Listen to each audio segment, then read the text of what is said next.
Praise the Lord, सबको जय मसीह की। Praise the Lord. प्रेम सीखी। तो अभी तक हमने प्रकाशित वाक्य उसका 17वां अध्याय देखा।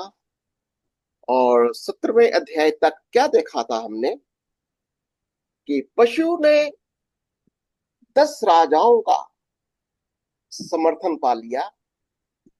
10 राजा उसको अपना सारा अधिकार दे देते हैं। और हमने क्या देखा और कि 10 राजा अपना सारा अथॉरिटी और सारा पावर सब कुछ उस पशु को दे देते हैं। फिर फिर वो यीशु मसीह के साथ युद्ध करते हैं। किसके लिए ये सब राजा लोग क्यों इकट्ठा हो रहे हैं? क्योंकि यीशु के विरोध में जाना है। जब यीशु आ गया तो यीशु का विरोध करना है, यीशु से लड़ाई करनी है। और लड़ाई भी की।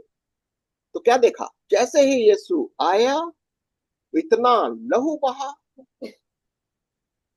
दो कितना 2 कोस तक शायद, और कितना हाथी के लगाम तक, घोड़े की लगाम तक लहू बह गया। हार गए, पशु हार गया। अब ये 10 राजा, इनके मनों के अंदर एक घृणा आ गई। एक मनों के अंदर सोचने लगे, अरे हमने तो अपनी सारी अथॉरिटी, अपना सारा ताकत इस पशु को और इसके ऊपर सवार वो बाबिलोन को दे दिया था। पर लेकिन हुआ क्या है, ये तो हार चुकी है। तो हमने कल इस 17वें अध्याय में देखा था कि वो जो उसके उनके मनों के अंदर घृणा आ गई। ठीक है, तो कौन सी आई थी वो? तो क्योंकि क्यों वर्स 17 में 17 में देखते, क्योंकि परमेश्वर ने उनके मन में ये बात डाली थी कि वे उसकी मनसा पूरी करे, और जब तक परमेश्वर के वचन पूरे न हो गए तब तक एक मन होकर अपना अपना राज्य पशु को दे दे। अब पशु को उन्होंने अथॉरिटी दे दी थी, पर लेकिन मेमने का सामना नहीं कर पाए। मेमने के सामने हार गए। अब क्या हो गया है? अब ये वो हाँ जी ये बोलो। ये समय वैसा पशु को अथॉरिटी दे दी, मतलब उसकी वो पूजा वगैरह करने लग गए जब वो नारद वो भी कह पशु सकते हैं, की। स्पिरिचुअली भी है और फिजिकली भी है। देखो, ये ऑलरेडी हमने इसको देखा है। मैं एक बार फिर से इसकी कोशिश करता हूँ, आपके लिए ड्राइंग करता हूँ मैं कि जब यीशु आएगा, देखो ये हमेशा इस समझने की कोशिश करो। ये 7 साल का पीरियड है। 7 साल के पीरियड में या कहीं ना कहीं अब ये यहाँ तक पहुंच चुका है। समय समय यहाँ तक आ चुका, क्योंकि यीशु आ गया है या आने वाला है। इज़राइल निकल चुका है बाहर, और यहाँ पर पशु और 10 राजा यीशु के साथ, यहाँ पर यीशु आ गया है। यीशु का नीचे आना आ गया है, और ये लड़ाई करने के लिए तैयार है। पशु और 10 राजा लड़ाई कर रहे हैं। और यहाँ इतनी हम्म। लड़ाई होती है, लड़ाई के साथ में क्या नतीजा निकलता है? इतना हाँ लहू बहता है, इतना लहू बहता है। 100 घोड़ों की लगाम तक। 100 कोस तक, 100 मील समझ लो, मील। और घोड़े की लगाम लगा लो, 7 फुट या 8 फुट, इतना लहू बहता है। यानी पशु हार जाता, पशु हार गया। इसका नतीजा क्या हुआ कि राजा लोगों ने सोचा, अब ये जो बाबिलोन जो पशु के ऊपर सवार है, पशु पर सवार कौन था? पशु के ऊपर कौन सवार स्त्री है? स्त्री वैश्या। हाँ, पशु के ऊपर वो बाबिलोन स्त्री, वो स्पिरिट। देखो, हमेशा याद रखना, Babylon is not a physical thing, spiritual है, स्वर्गिक है। स्वर्गिक बाबिलोन है। बल्कि सब कुछ, मंदिर भी स्वर्गिक है। मंदिर भी स्वर्गिक है। ये बाबिलोन एक नगरी की तरह है, ये भी स्वर्गिक है। अब इन्होंने अपनी अथॉरिटी, अपना सब पावर, उसकी पूजा करी। अजगर भी स्वर्गिक है। अजगर की पूजा करती, अजगर ने अपनी सारी अथॉरिटी दे दी, और पशु को अथॉरिटी देता है, अपनी पूरी पावर दे रहा है। पशु राजाओं पशु को सारी अथॉरिटी कौन दे रहे हैं? सब 10 राजा दे रहे हैं। राजा थे। ठीक है, तो बेसिकली चल पशु क्या रहा है? पशु हाँ टू जी। भी दे रहा, पशु टू हम्म। भी दे रहा था, दूसरा वाला पशु पशु। वन तो खत्म हो चुका है ना। पशु वन तो आज का चल रहा है। पशु वन तो जब पशु वन आ जाएगा, पशु टू ये दूसरा आएगा, जो आगे जाकर पशु वन की पूजा करवाएगा। ठीक है, अब पशु वन ऑलरेडी आजकल है, ये आ जाएगा। जैसे यीशु आएगा, पशु वन मंदिर बनवाएगा, पशु वन लोगों को इकट्ठा करेगा, शांति शांति की बातें करेगा, पर लेकिन घायल हो जाएगा। पर लेकिन बाद में पशु टू भी आ जाएगा। ठीक है, तो समझ लेना उसको। ओके, और क्या हुआ फिर वहां पर? 18वां अध्याय देखते हैं अभी हम, कि स्वर्ग में क्या हो रहा था यहाँ पर। इसके बाद मतलब क्या हुआ? जब आप बोलते हैं इसके बाद, क्या मतलब हुआ? इसके बाद क्या मतलब? जैसे ही पशु के साथ पशु की पशु और यीशु के बीच में जंग हो गई। लड़ाई लड़ाई खत्म हुई। जंग हो गई। जंग हो हम्म। गई यानी लड़ाई हो गई, और पशु हार गया। पशु हार गया। अब इसके बाद में क्या हुआ? इसके बाद मैंने एक और स्वर्गदूत को, पढ़ो जरा, मेरी ट्रांसलेशन थोड़ी अलग है, आप हम्म लोग पढ़ो। प्रकाशित वाक्य 18, जिसकी हेडिंग है बेबीलोन का पतन। हम्म। इसके बाद मैंने एक स्वर्गदूत को स्वर्ग से उतरते देखा, जिसे बड़ा अधिकार प्राप्त था। हम्म। पृथ्वी उसके तेज से चमक उठी।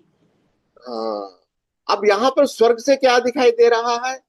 स्वर्गदूत ही नीचे उतर रहे हैं। कहाँ पर? जमीन के ऊपर। यह स्वर्ग में ही दिखाई दे रहा है कि धरती प्रकाशित हो चुकी, यानी वो कहीं ना कहीं परमेश्वर का प्रताप, परमेश्वर की उपस्थिति जमीन के ऊपर आ रही है। तो क्या हुआ? स्वर्ग में क्या भविष्यवाणियां हो रही हैं? दूसरी उसने आयत। उसने ऊंचे शब्द से पुकार कर कहा, गिर गया, बड़ा बेबीलोन गिर गया है। वे दुष्ट आत्माओं का निवास और हर एक अशुद्ध आत्मा का अड्डा और हर एक अशुद्ध और घृणित पक्षी का अड्डा हो गया। तो ये बाबिलोन क्या चीज है? बाबिलोन नगरी कहाँ की है? आत्मा का निवास ये दुष्ट आत्माओं स्वर्गिक का है। निवास है। ये स्वर्गिक वस्तु है। ये कुछ जमीन की चीज नहीं है जिसकी ये पूजा कर रहे थे। ये स्वर्गिक प्राणी है। स्वर्गिक प्राणी है जिसको वैश्या का रूप। अब वैश्या स्वर्गीय कैसे हो सकती है? इसका मतलब, वैश्या का मतलब हुआ, वैश्या क्या होती है? हर चीज को पैसे के साथ तोलना, हर चीज में धंधा करना, हर चीज में उसने कारोबार को अपनी अपनी ताकत बनाया। संसार के राजा, संसार के शक्तियां, संसार के लोग, व्यापार, धंधा, पैसा, ये ताकत है उसकी। और परमेश्वर और उसके वचन और उसके मूल्य, उसका भी विरोध करते हैं, क्योंकि उनको परमेश्वर के वचन की, परमेश्वर के आज्ञाओं की, परमेश्वर के मंदिर की कोई चिंता नहीं। They don't bother. उनका उनका सारा का सारा, सारी की सारा जो फोकस है, धंधा।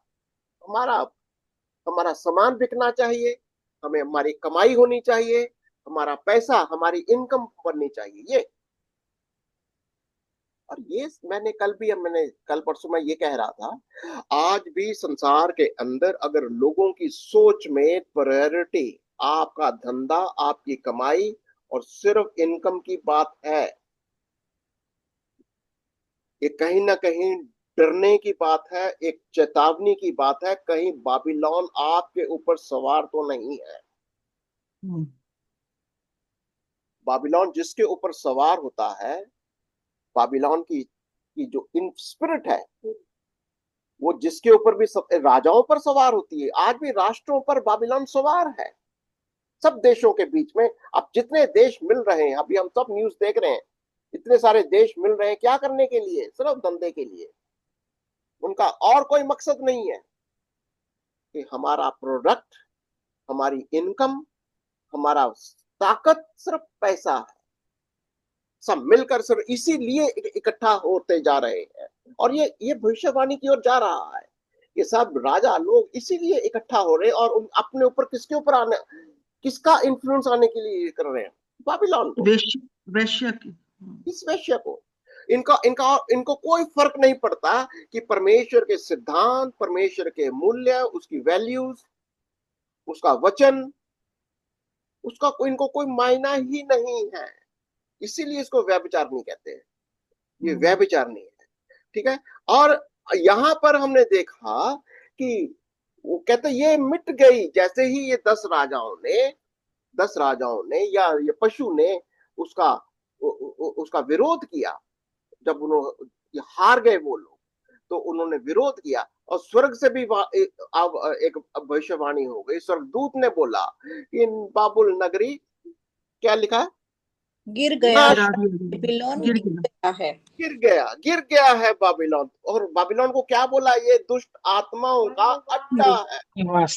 आत्माओं का निवास। इवल स्पिरिट्स सब कुछ घृणित है। यहाँ पर जो कुछ भी हो रहा है सब कुछ घृणित है। इनका इनका कोई स्टैंडर्ड्स नहीं है, कोई वैल्यू सिस्टम नहीं है, कोई वचन नहीं है, कुछ नहीं। परमेश्वर का डर है ही नहीं। इनका सारा का सारा कारोबार, इनका फोकस सिर्फ अपनी कमाई, अपना धंधा है, और कुछ नहीं। और देखेंगे अब ये बाबिलोन को एक्सपोज करते, कहता नंगा कर देंगे। यहाँ पर उसको नंगा किया जा रहा है। ये बाबिलोन जो स्पिरिट है इस संसार की, ये सब 10 राजा लोग और ये पशु भी एक्सपोज कर रहा है। ये भी उसको एक्सपोज कर रहा है। क्या? तीसरी आयत को पढ़ो, तीसरी आयत को पढ़ो। क्योंकि उसके व्यभिचार की भयानक मदिरा के कारण सब जातियां गिर गई हैं, और पृथ्वी के राजाओं ने उसके साथ व्यभिचार किया है, और पृथ्वी के व्यापारी उसके सुख विलास की बहुतायत के कारण धनवान हुए हैं। तो असली प्रॉब्लम क्या है? व्यभिचार क्या करती? परमेश्वर के वचन के कोई उसको मतलब नहीं, परमेश्वर के मंदिर का कोई मायना नहीं, परमेश्वर की विधि, कानून, व्यवस्था कोई मायना नहीं। और क्या पिलाया? इसकी लिए परमेश्वर की क्रोध की मदिरा पिलाई।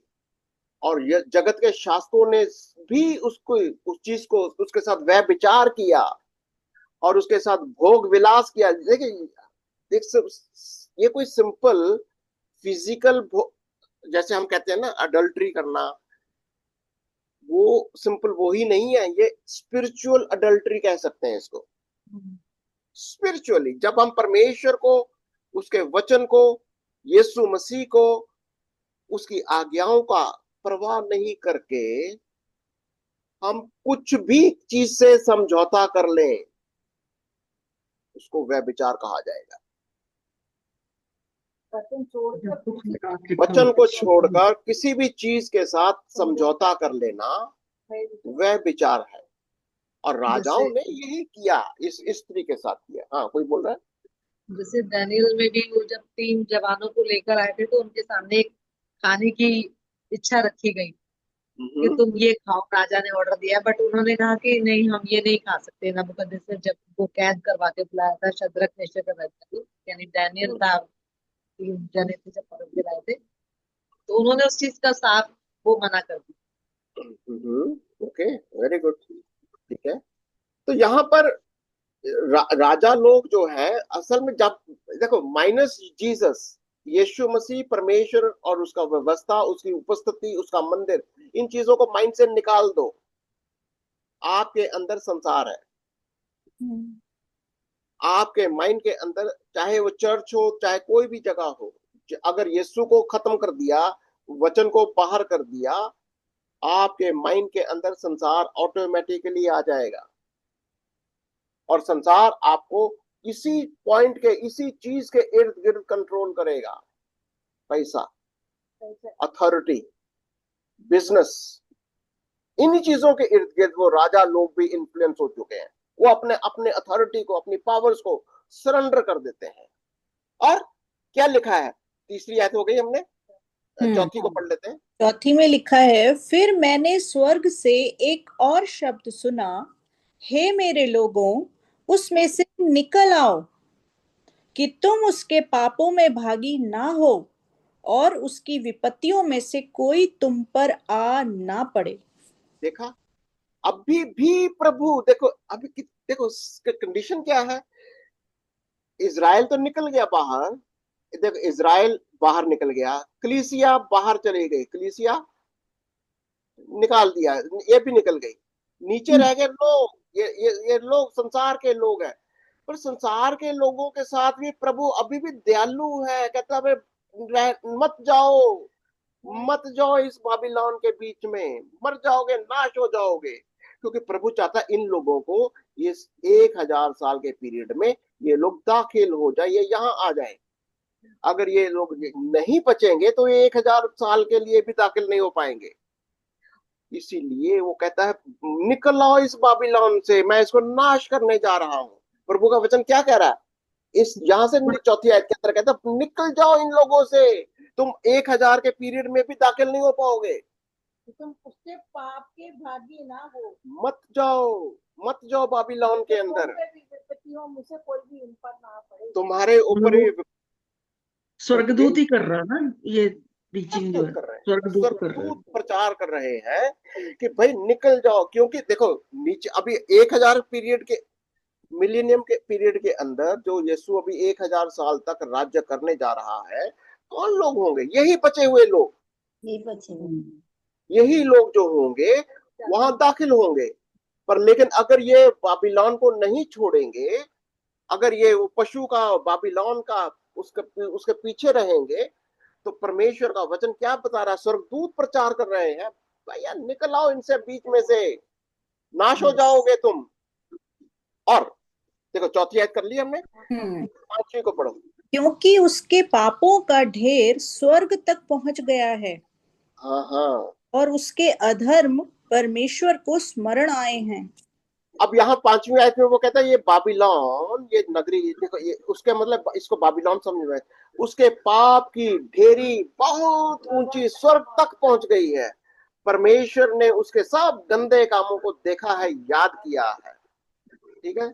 और या ये इसीलिए जमीन के ऊपर उस परमेश्वर के क्रोध, उसका अर्थक्वेक, या ये जो हम देखते हैं ना 16 का, जमीन के ऊपर वो भूकंप आ रहे हैं, जेरूसलम के 3 टुकड़े हो गए हैं, ये सब कुछ, ये सारी भविष्यवाणियां हैं जो लिखी हुई है पहले, कि परमेश्वर का वचन कहता, इवन जर्मिया कहता है 51:51-9 में, कि कहता उसको छोड़ दो, इस व्यभिचारिणी को छोड़ दो, इसके इसके चक्कर में मत पड़ो, इसकी अधीनता में मत आओ। और क्या कहता है छठी आयत के अंदर, जैसा उसने तुम्हें दिया है वैसा ही उसको दो, और उसके कामों के अनुसार उसे 2 गुना बदला दो।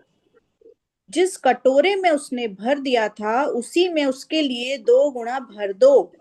कैसा परमेश्वर का वचन कितनी कठोरता से कह रहा है कि जैसा इस स्त्री ने तुम्हारे साथ व्यभिचार किया, तुम्हें गलत रास्ते पर लेकर आई, परमेश्वर के वचन से, उसकी उपस्थिति से तुम्हें दूर लेकर गई, तुम भी उसके साथ ऐसा, क्या मतलब है? के अनुसार उसे 2 गुना बदला। एकदम से देखो, अब यहाँ पर शिक्षा क्या निकलती है? शैतान के साथ ढिलाई से काम नहीं करना। शैतान देखो परमेश्वर का वचन क्या सिखाता है? शैतान का सामना करो। इसका मतलब क्या लिखना? शैतान का सामना करो, वह तुमसे भागेगा, भागेगा, वो भाग भाग जाएगा, जाएगा। चला अगर हम जाएगा। उसका सामना नहीं करेंगे, अगर बाबिलोन का सामना नहीं करेंगे, वो आपके ऊपर अपना असर करता जाएगा, ये कह रहा है, छोड़ेगा नहीं। तो जैसा जैसा वो तुम्हारे साथ, देखो आपके माइंड को इन्फ्लुएंस कर रहा है, आपके जीवन में आ रहा है, उसके साथ वैसा ही करो, उसका 2 गुना दे बदला। उसको बदला दो।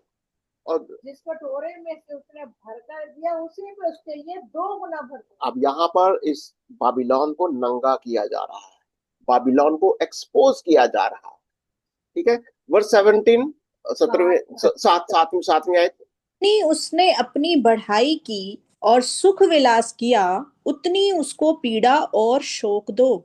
क्यों? अभी क्या कह रहा है वो 7वीं आयत में? कहता उसने अपने आप को बड़ा, देखो ये घमंड की आत्मा है, ये बाबिलोन की स्पिरिट क्या है? अपने आप को दिखाती मैं बहुत अमीर हूं, मेरे पास बहुत पैसा है। देखो 7वीं आयत, जितनी उसने बढ़ाई की, सुख विलास किया, उतनी उसको पीड़ा और शौक दो। हाँ, क्योंकि वे अपने मन में कहती, मैं रानी हो बैठी, विधवा नहीं हूँ, हम्म। और शौक में कभी ना पड़ूंगी। यानी कैसी स्पिरिट है ये? आपको क्या सिखाती है? सोचो मैं अमीर हूं, सोचो मेरे पास कोई कमी नहीं, सोचो। देखो, बिल्कुल बच्चों को ये आज ये माइंड के अंदर डाल रही है, हमको शादी घमंड करने की की आत्मा, कोई जरूरत नहीं है। क्या बोले? घमंड की आत्मा, घमंड की आत्मा। की आत्मा है, वेरी गुड, घमंड की आत्मा है ये घमंड की आत्मा है। वो कहती मुझे किसी चीज की, मैं क्या कहते, विधवा नहीं हूं, मुझे कोई शोक करने की जरूरत नहीं है, आई एम हैप्पी, मेरे को कोई जरूरत नहीं है ये, क्योंकि मेरे पास पैसा है। ये स्पिरिट है। और ये आजकल नौजवानों में, बच्चों में, लोगों में बहुत बहुत है। आम बात हो गई है ये। यस। क्योंकि हमारे पास पैसा है, क्योंकि हमारे पास धन दौलत है, अब मेरे को कोई चीज की जरूरत नहीं है। ये घमंड की आत्मा है, और ये आत्मा बाबिलोन की आत्मा है। और क्या कहता है 8वीं आयत के अंदर? इस कारण, कारण एक ही दिन में उस पर विपत्तियां आ पड़ेंगी, अर्थात मृत्यु और शोक और अकाल, और वह आग में भस्म कर दी जाएगी, क्योंकि उसका न्यायी प्रभु परमेश्वर शक्तिमान है। हाँ, इस कारण, इसीलिए वह नाश उस एक ही दिन में हो जाएगा, यानी उसको जलाकर भस्म कर दिया जाएगा। परमेश्वर ने उसको बहुत, ये परमेश्वर का न्याय है, ये उसको उसको नाश करना, उसको भस्म करना, ये वाली बात है। विपत्तियां आएंगे धीरे बिल्कुल जैसे सदोम और अमोरा का हाल किया वही ऐसे ही लग रहा है। क्या बोले? क्या बोले? जैसे सदोम और अमोरा का हाल किया था, स्वर्गदूत के द्वारा मैसेज भी पहुंचाया था उनको, बिल्कुल बिल्कुल वैसे बिल्कुल। ही बिल्कुल सोदम नाश कर गोमरा देते। वाली बात है ये, बिल्कुल वो कहानी बैठती है कि सोदम गोमरा के लोग बड़े घमंडी थे, वह विचार, घमंड, पैसा, दौलत बहुत था उनके पास, पर लेकिन इसीलिए परमेश्वर का क्रोध, वो आग, स्वर्गदूत आए थे, आग बरसाई उनके ऊपर पूरा। आज भी कहते हैं सोदम गोमरा में वो आग के ढेले, वो सल्फर अभी भी दिखाई दे रहा है। आज भी लोग देखते हैं उसको, कहते हैं वहां पर किसी ना किसी समय ये शहर आग से जलाया गया था या कहीं तबाह हो गया। तो तेरा, क्योंकि उसका न्याय प्रभु परमेश्वर शक्तिमान है। 9 10 हो गया ये। 9वीं पढ़नी है। पृथ्वी के राजा जिन्होंने उसके साथ व्यभिचार और सुख विलास किया, जब उसके जलने का धुआं देखेंगे तो उसके लिए रोएंगे और छाती पीटेंगे। अब पृथ्वी के राजा कौन है? ये 10 राजा, पृथ्वी के, ये 10 राजा, ये 10 राजा कौन थे जो अभी तक, यानी 10 राजा प्लस और भी राजा होंगे। एक और आएगा। 10 राजा तो इसके साथ होंगे, प्लस और भी राजा होंगे। ये सब लोग जो, और व्यापारी भी होंगे, और जितने लोगों धंधा करते होंगे, सब देखते होंगे कि भाई कितनी पावरफुल, इतनी पावरफुल ये जो स्पिरिट है, जिसकी वजह से लोग धंधा करते थे। हम्म। आपको समझ में आ रहा कि जब भी परमेश्वर, ये इकोनॉमी डाउनफॉल कभी होता है, इसकी वजह क्या होती है? जब भी इकोनॉमी गिर जाती है, आजकल भी बहुत सारे हो रहा है, इकोनॉमी गिरती है, तब आपको रोते हैं क्या ये लोग। लगता है आपको क्या लगता है कि ये कोई दुनियावी चीज है? स्पिरिचुअल।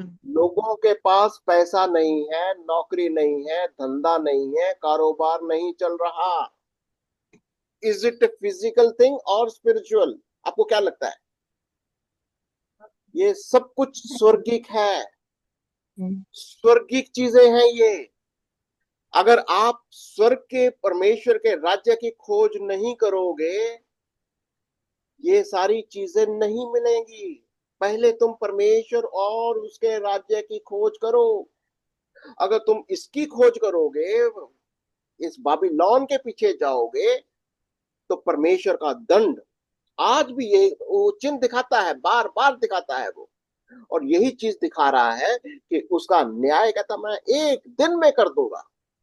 यानी उस समय का मतलब क्या, एक घड़ी में, मतलब इमीडिएटली हो सकता है ये। हाँ, बहुत जल्दी कर देगा वो उसका न्याय। तो घड़ी भर में ही उसे दंड मिल, 9वीं आयत 10वीं आयत के अंदर ना, उसकी उस पीड़ा के डर के मारे वह बड़ी दूर खड़े होकर कहेंगे, हे बड़े नगर बाबिलोन, हे दृढ़ नगर, हाय हाय, घड़ी भर में ही तुझे दंड मिल गया। इकोनॉमी कितनी जल्दी कोलैप्स करती है। कभी आपको लगता है, मैंने कई लोगों को ये कहते सुना, इट्स लाइक ए बबल। जैसे गुब्बारा होता है ना, गुब्बारा, बबल बबल जैसे कहते, देखा पानी का बुलबुल, बुलबुला कहते हैं, ये बुलबुला होता है। ये बुलबुला होता है, जैसे हवा में जाता बहुत बड़ा सा लगता है, पर फटक से निकल जाता, फैल टूट जाता है। साबुन का घोल बनाते तब कहता इकोनॉमी परमेश्वर ने का यही अपने मतलब है। वचन में कहीं दिया भी है कि तुम्हारा जीवन है ही क्या, भाप के समान। एक दिन सेकंड क्या होता है कुछ नहीं पता रहता। अभी दिख रहा है, अभी गायब। बुलबुले के समान, फूल के ये समान, हरी घास के समान। जस्ट अभी है ग्रीन मुरझा। ये और ये धंधा करती है, क्योंकि ये इसकी ताकत क्या है, सारा धंधा, basically everything is around business.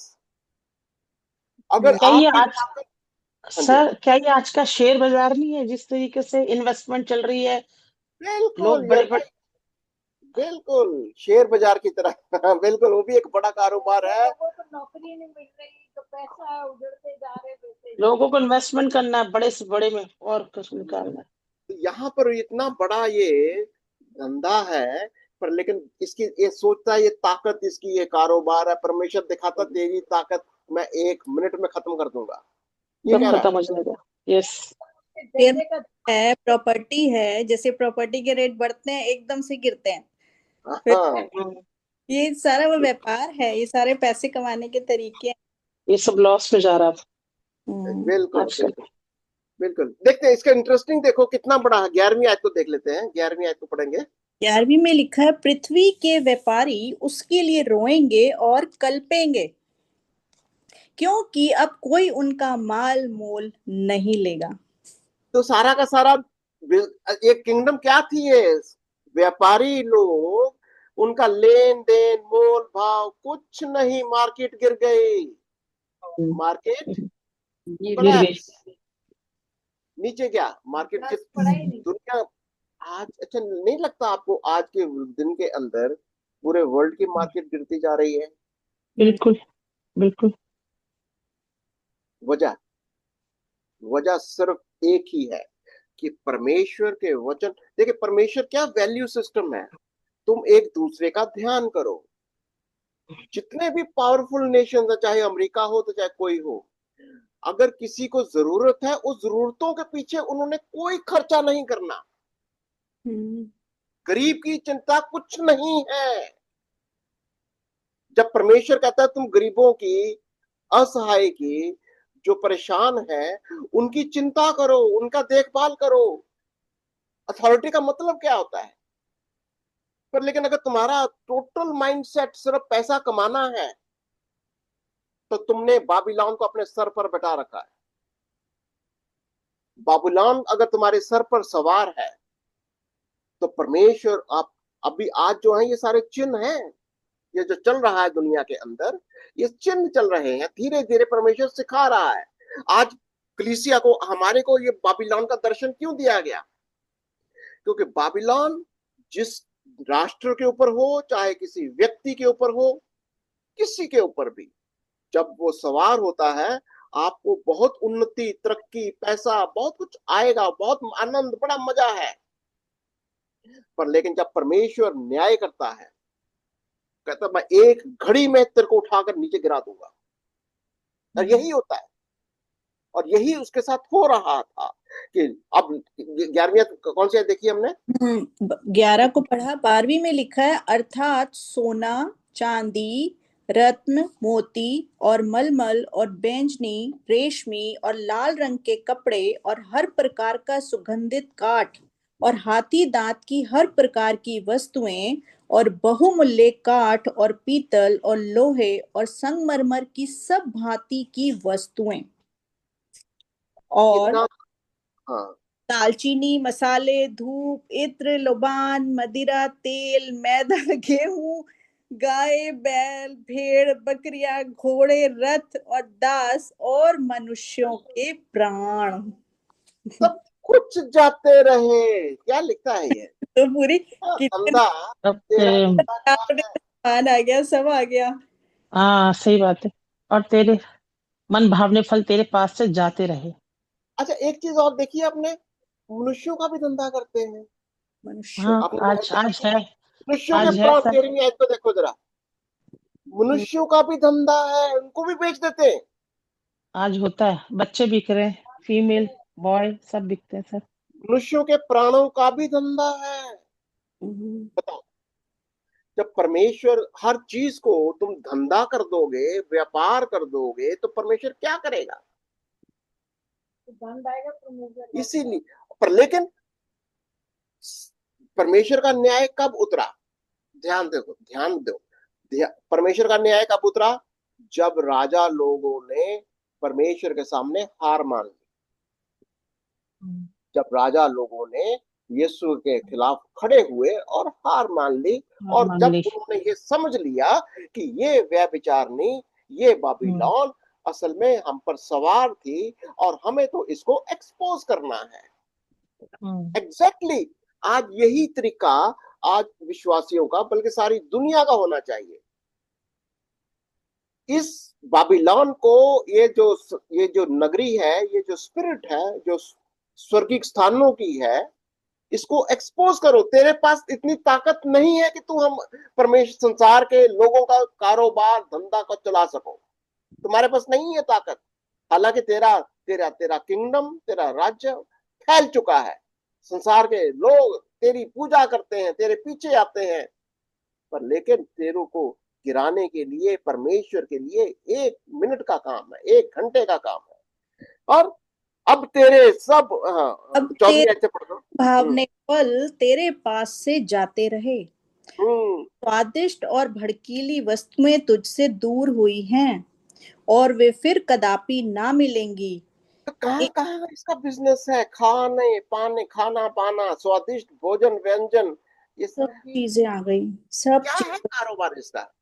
Everything in the, तुम्हारे खान पान, हर हाँ, चीज, वो अच्छे अच्छे रेस्टोरेंट खाना जहाँ जहाँ। पीना, घूमना, रहना, सोना, हर हाँ, चीज है जो आज की उसी में डेट रम जाते हैं ना। वो लूका की वो स्टोरी याद आ रही है, धनवान व्यक्ति और वो लाजर जो दरवाजे के बाहर पड़ा रहता था। हाँ, उसे कहा कि तूने अपने जीवन के दिन में सुख ले लिया जो तूने लेना था। ये इसलिए हाँ, गोदी में बैठा है क्योंकि इस तेरी देवड़ी के बाहर बैठा हुआ था, तूने इसकी तरफ देखा नहीं। आज वो उंगली का सिरे का एक बूंद मांग रहा है तपन में। तो ये कहता वही है दिख रहा है कि आपने जीवन को अपने जीते जी परमेश्वर के साथ जोड़ना कितना जरूरी है। और फिर क्या कहता है कि ये इन लोगों ने इन चीजों के ऊपर व्यापार किया। 15वीं आयत। इन वस्तुओं के व्यापारी जो उसके द्वारा धनवान हो गए थे, उसकी पीड़ा के डर के मारे दूर खड़े होंगे और रोते और कलपते हुए कहेंगे, हाय हाय, ये बड़ा नगर जो मलमल और बैंजनी और लाल रंग के कपड़े पहने था और सोने और रत्नों और मोतियों से सजा था, घड़ी भर में ही उसका ऐसा भारी धन नष्ट हो गया है। हर एक माझी आगे कौन। हाजी और यात्री और मल्लाह और जितने समुद्र से कमाते हैं सब दूर खड़े हुए। सारा किंगडम, सारा कारोबार, यस। टोटल इकोनॉमी डाउनफॉल, उठाकर फेंक दिया उसको। अब बस देख रहे हैं दूर खड़े होकर अब क्या होगा। अब लोग हैरान हैं, परेशान हैं, ये हुआ क्या? इतना ज्यादा नाश। मैं कहता हूँ कि जो बाइबल स्कॉलर्स हैं वो सब कहते हैं इकोनॉमी का ये गिर जाना, ये सारा का सारा बाबिलोन इकोनॉमी के पीछे है। संसार की सारी ताकत, असल में उनकी ताकत क्या समझ में आता है? जिसके पास ज्यादा सोना है, जिसके पैसा पास है। बस यही है ताकत। जिनके पास ज्यादा हथियार हैं, जिसके पास ज्यादा सोना है, चांदी है, व्यापार है, यही है उनका, उनकी ताकत यही है। और परमेश्वर दिखाता है, तेरी ताकत को मैं 1 घंटे में, 1 मिनट में गिरा दूंगा। इसलिए उसने कहा, ऐ मेरी जान खा पी और ऐश कर। और हाँ, खुदावन ने कहा, आज ही रात में तुझसे तेरे प्राण ले लूंगा। आज ही रात में तेरे प्राण ले लूंगा। तो लोग कहते हैं इस ऐसी नगरी के 18वीं आयत को पढ़ा हमने, हाँ, 18वीं आयत के अंदर। हाँ 18वीं पढ़नी है। हाँ, और उसके जलने का धुआं देखते हुए पुकार कर कहेंगे, कौन सा नगर इस बड़े नगर के समान है।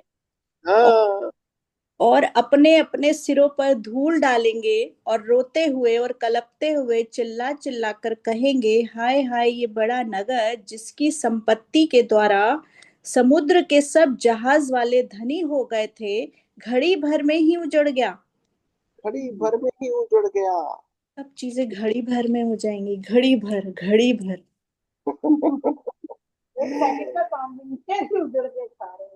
असल में पलक झपकते। परमेश्वर का क्रोध क्यों आ रहा है, इसको फोकस करते जाइए। क्योंकि लोगों ने अपने आप को इसके अधीनता में अपने आप को जाने दिया। और वचन, स्वर्गदूत क्या बोल रहे थे? इससे निकलो बाहर, इससे बाहर निकलो, अपने आप को बचा लो, इनको, इसको मैं नाश कर दूंगा, ये कह रहा था। और हे स्वर्ग, और हे स्वर्ग और हे पवित्र लोगों और प्रेरितों और भविष्यद्वक्ताओं, उस पर आनंद करो, क्योंकि परमेश्वर ने न्याय करके उससे तुम्हारा बदला लिया है। ये ये असल में बदला कौन ले रहा है अभी? क्योंकि इसने भविष्यद्वक्ताओं का, लोगों का, प्रभु के दासों का लहू बहाया। इसको किसी चीज की परवाह नहीं है। इसका सारा का सारा फोकस अपनी इनकम के ऊपर है, अपने अपने कारोबार के ऊपर है। और जो कोई भी, देखे, जैसे प्रेरितों में हम पढ़ते हैं कहीं, एक जगह पर एफिसस की कलीसिया को, वहां पर एक ओ मूर्तियां बनती थी, मूर्तियों का कारोबार। जब पौलुस जहां पर उसको, उनको मना किया कि मूर्तियां मत बनाओ, मूर्तियों, अब लोग परेशान हो गए, कहते कि यार ये तो हमारा धंधा है। अगर आपका धंधा कुछ भी हो, अगर परमेश्वर के वचन के विरोध में है, और ये तो उल्टा लड़ाई करते हैं, कहते हैं तुम्हारी, हमारे बिजनेस को खराब कर रहे हो, और उल्टा पौलुस को, उसके दासों को वो मारने के लिए तैयार हो जाते हैं। तो यहाँ क्या दिखाई देता है कि ये इसका जो बेसिकली स्पिरिट क्या है, कि ये लोगों को मारने के लिए भी तैयार है, और परमेश्वर ने उसका बदला दिया। और क्या कहता है 21 आयत के अंदर? फिर एक बलवंत स्वर्गदूत ने बड़ी चक्की के पाट के समान एक पत्थर उठाया और ये कहकर समुद्र में फेंक दिया, बड़ा नगर बेबीलोन ऐसे ही बड़े बल से गिराया जाएगा और फिर कभी उसका पता ना चलेगा। अभी चल क्या रहा है?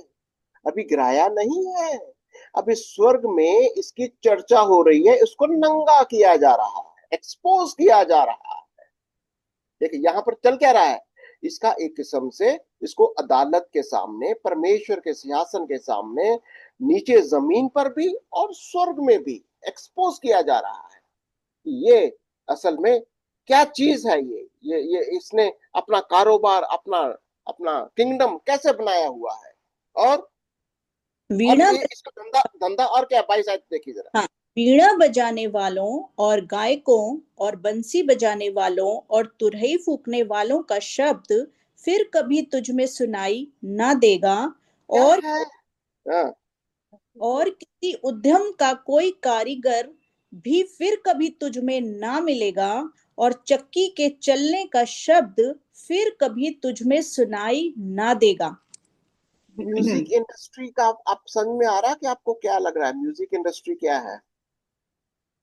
म्यूजिक इंडस्ट्री बेसिकली, अगर आप ध्यान से देखें, इसके अंदर भी स्पिरिट है उसके पीछे। म्यूजिक, बहुत सारे म्यूजिक ऐसे होते हैं जो आपके ब्रेन को, आपके आत्मा को तोड़ते हैं वो। अब देखो, जो लोग, अभी कभी बच्चों की पार्टी देखी है आपने, जो शादी ब्याह में नाचते हैं कूदते हैं, उसको आप जरा, जो बिना दारू पिए क्या कोई नाच सकता है उसके पीछे? कौन सी स्पिरिट है वो?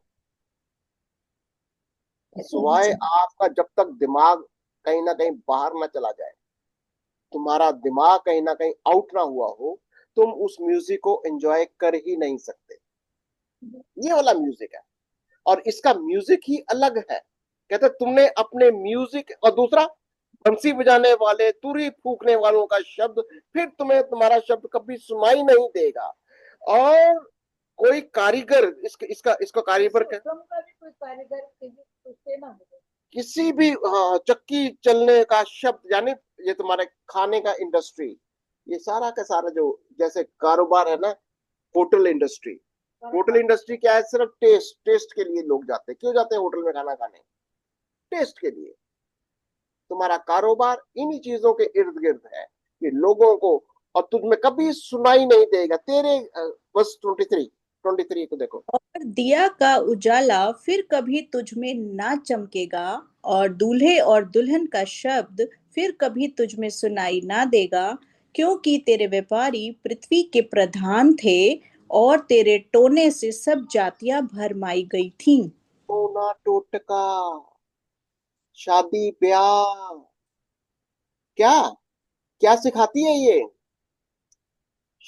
शादी ब्याह और टोने टोटके, यानी कहीं ना कहीं वो आपको मूर्ति पूजा, टोना टोटका, ये सब कुछ सिखाता है।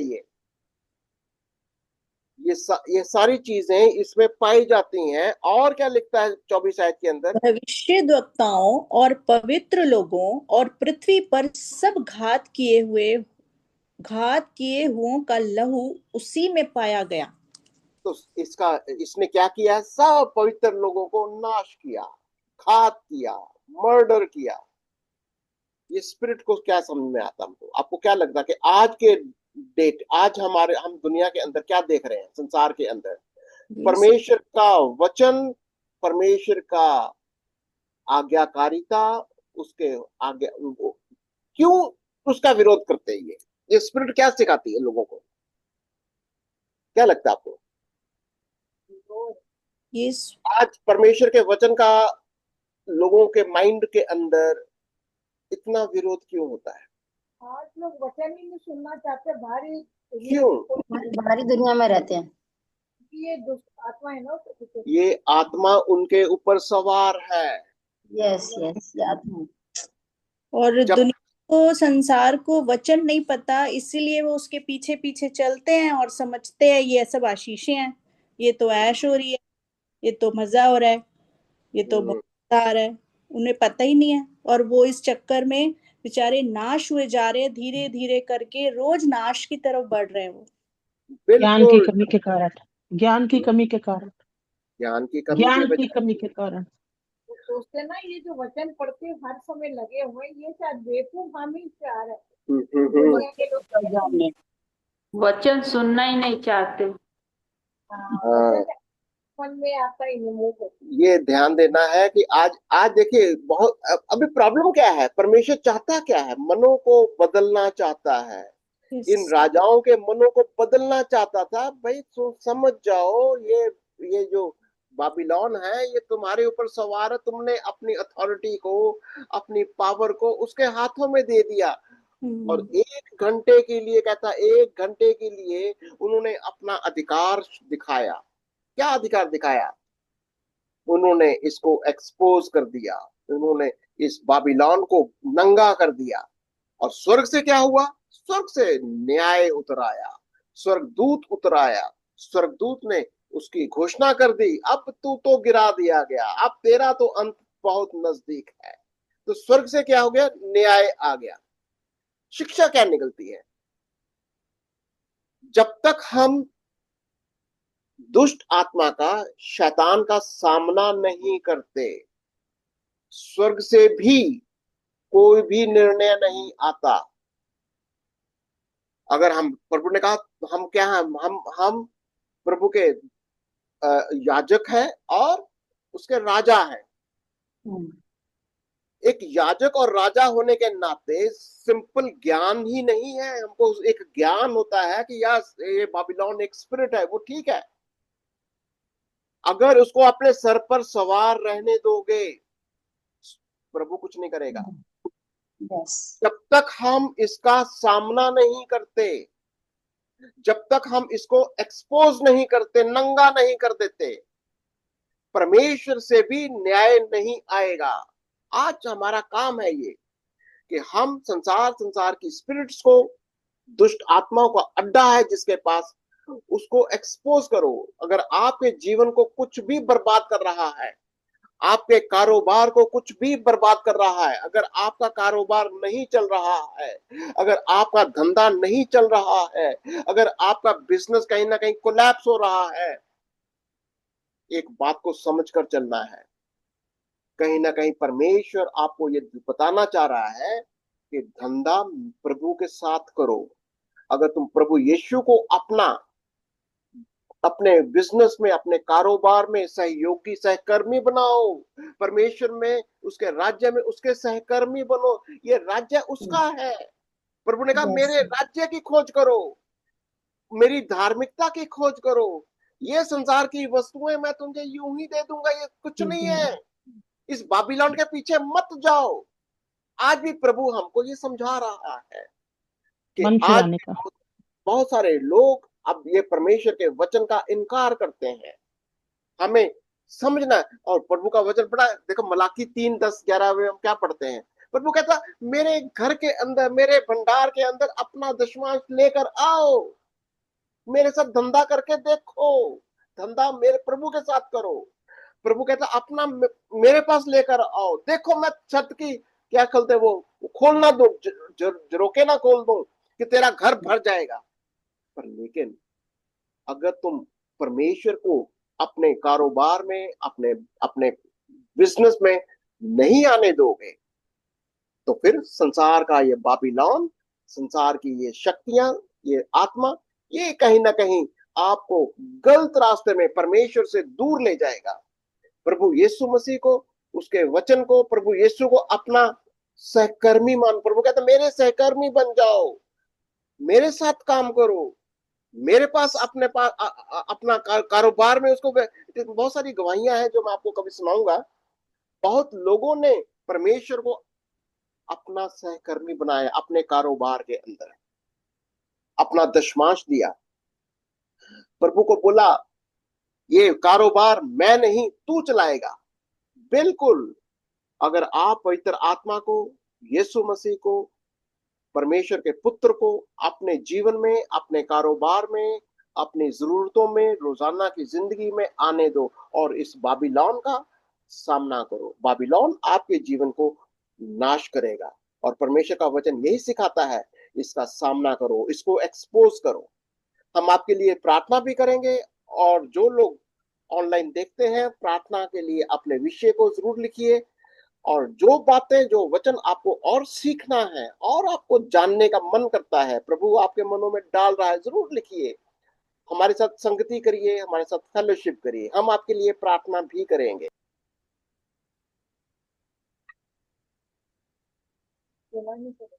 मंजू प्रार्थना करिए। जी, आइए हम प्रार्थना करें। धन्यवाद जीवित और सामर्थी पिता प्रभु जी, धन्यवाद के साथ प्यारे पिता परमेश्वर, आपके सामने अपने सर को झुकाते हैं प्रभु। धन्यवाद करते प्यारे पिता परमेश्वर आज के सुंदर दिन के लिए प्रभु, कि आपने हमें फिर से एक बार मौका दिया प्रभु अपनी पवित्र वाणी को सुनाने के लिए। आपको दाऊं प्यारे पिता परमेश्वर, तेरा वचन हमें बार बार आवाज देता है खुदावंद, कहता लौट आने में तुम्हारी भीड़ता है।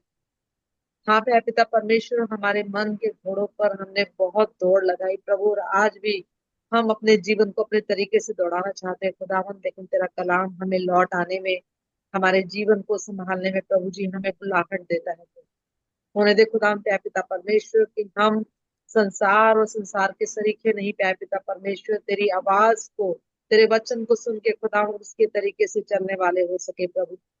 पिता यदि अभी भी हम में कोई ऐसी बात है प्यारे पिता परमेश्वर खुदावन, तो तू हमें जांच परख और हमारे जीवन से ये चीजें दूर कर प्रभु। हम तेरा धन्यवाद करते पिता कि तूने स्टडी को खुदावन हमारे लिए दिया प्यारे पिता परमेश्वर, जिसमें खुदावन हम संसार को बाद में पिता पहले अपने आप को इस जगह पे रख कर देखते हैं कि हम में कोई कमी तो नहीं, हम में कोई घटी तो नहीं। प्रभु हम तुझसे विनती प्रार्थना करते खुदावन, वचन के अनुसार हमारे जीवन होने वाले हो सके प्रभु। सच में प्रभु हम मनुष्य हैं, जिस स्थान में रहते हैं प्रभु, यहाँ पग पग पे प्यारे पिता परमेश्वर वो सारी चीजें प्रभु जी हैं प्यारे पिता परमेश्वर, जिसे ना चाहते हुए प्रभु जी कई बारी हम झुक जाते हैं प्रभु। होने दे प्यारे पिता परमेश्वर, तेरा वचन हमें दृढ़ करे, मजबूत करे खुदावन प्रभु, क्योंकि जो वायदा, जो इत्मीनान, जो तसल्ली तेरे पास है प्रभु, वो संसार में नहीं है खुदावन। और प्रभु तूने हमें अपनी संतान बनाया है प्यारे पिता परमेश्वर, अपनी नाम को हमें दिया प्यारे पिता परमेश्वर, उसके लिए तेरे शुक्रगुजार है। तो होने दे खुदावन प्रभु जी, हम तेरे नाम को प्रभु अपने इस जीवन में प्रभु जी लिए चले फिरे प्यारे पिता परमेश्वर, तुझ में होकर बढ़ जाए प्यारे पिता परमेश्वर, और औरों के लिए प्रभु जी रोशनी का कारण बने प्रभु। प्यारे पिता परमेश्वर धन्यवाद करते प्रकाशित वाक्य प्रभु जी, आज हमने 18वां अध्याय पढ़ा है प्रभु। हाँ खुदा प्यारे पिता परमेश्वर, ये बातें हमारे चित्त से उतरने ना पाए प्रभु, क्योंकि प्यारे पिता परमेश्वर ये वो कलाम है प्रभु जो किसी मनुष्य के द्वारा नहीं प्रभु, तेरी ओर से प्रभु, तेरी पवित्र आत्मा के द्वारा लिखा गया है प्रभु, जिसकी एक एक बात सच्ची और मानने के योग्य है प्यारे पिता परमेश्वर। होने देना प्रभु, ये वचन हमारे जीवनों में पूरा पाया जाए। हम धन्यवाद करते ब्रदर बीपी मैसी जी के लिए, सिस्टर क्रिस्टीना जी के लिए प्यारे पिता परमेश्वर, जो अपने समय को प्रभु हमें सिखाने के लिए निकालते पिता, अपनी आशीषों को इनके जीवन में देना प्यारे पिता परमेश्वर, और इनकी सेहत को, इनके तबियत को प्यारे पिता परमेश्वर आप अपनी सुरक्षा के दायरे में रखना प्रभु, इन्हें अपने अनुग्रह में बना के रखना प्यारे पिता परमेश्वर प्रभु जी। और तमाम वो ग्रुप के भाई बहन प्रभु जी जो मिलकर एक मन एक चित होकर प्रभु इस स्टडी को सीखते हैं, पढ़ते हैं प्यारे पिता परमेश्वर प्रभु, एक एक को प्रभु अपनी आत्मा से भरना प्रभु। अब तक भी यदि कोई ऐसी बात हमारे जीवन में है खुदावन, हमने 18वां अध्याय पढ़ लिया है प्रभु, यदि अब तक भी हमारे अंदर कोई ऐसी बात है प्रभु, तो तू हमें साफ कर प्रभु, तू हमें धो प्रभु प्यारे पिता परमेश्वर, हमें साफ कर प्यारे पिता परमेश्वर, ताकि हम तेरे वचन के अनुसार अपनी जिंदगियों को बिताने वाले हो सके। अभी भी कई सवाल हमारे जीवनों में उठते हैं प्रभु, जब हम इन बातों को सुनते हैं, पढ़ते हैं प्यारे पिता परमेश्वर, कई सवाल हमारे जीवनों में आते हैं प्यारे पिता परमेश्वर। खुदावन हम तेरा धन्यवाद करते हैं कि तूने स्टडी के द्वारा प्रभु हमारी कई बातों का उत्तर दिया है पिता, आगे भी प्रभु तू इसी तरीके से हमारे जवाब देना प्यारे पिता परमेश्वर, तेरे वचन के द्वारा प्रभु पिता। इस ग्रुप को प्रभु जी तेरे हाथों में सौंपते प्रभु, जितने भाई बहन ऑनलाइन आए प्यारे पिता परमेश्वर, एक एक को आशीष देना प्रभु, और जितने जुड़े हैं खुदावन उन्हें अपनी बरकतों से लबरेज करना प्यारे पिता परमेश्वर प्रभु जी। होने देना प्यारे पिता परमेश्वर, जब हम कल दोबारा मिले प्रभु अगले अध्याय के लिए प्रभु, तो हमें आत्मा में तैयार करना प्यारे पिता परमेश्वर, हमें हिम्मत देना प्रभु कि हम तेरे वचन को पढ़े प्यारे पिता परमेश्वर, उसके अनुसार अपनी जिंदगी को चलाने वाले हो सके। इस पूरे झुंड को प्रभु जी आपके हाथों में देते हैं पिता, एक एक के जीवन की सुरक्षा, एक एक जन को प्रभु जी आपके हाथों में देते हैं प्रभु, चाहते हैं प्रभु तेरी योजना हर एक के जीवन में पूरी हो जाए। मौसम को आपने अच्छे से रखा है प्यारे पिता परमेश्वर, आगे के दिन के मौसम को भी प्रभु हम आपके हाथों में देते हैं प्रभु जी। आपकी योजना ही है प्यारे पिता परमेश्वर जो इस समय चल रही है प्रभु, उसे आपकी योजना को आप ही के हाथ में देते हैं पिता, तेरी इच्छा पूरी हो खुदावन। हम सब घटे प्रभु, तू हम सब में बड़े प्यारे पिता परमेश्वर प्रभु। इस दुआ को आपके पवित्र नाम से हमारे उद्धार करता प्रभु यीशु नासरी के वसीले से हम इस दुआ को मांगते पिता, हमारी विनती को सुने और कबूल करें यीशु नासरी के वसीले से, आमीन। आमीन एंड आमीन। आमीन प्रभु आप आमीन सबको आमीन। बहुत आशीष दे। God bless you. आपको भी।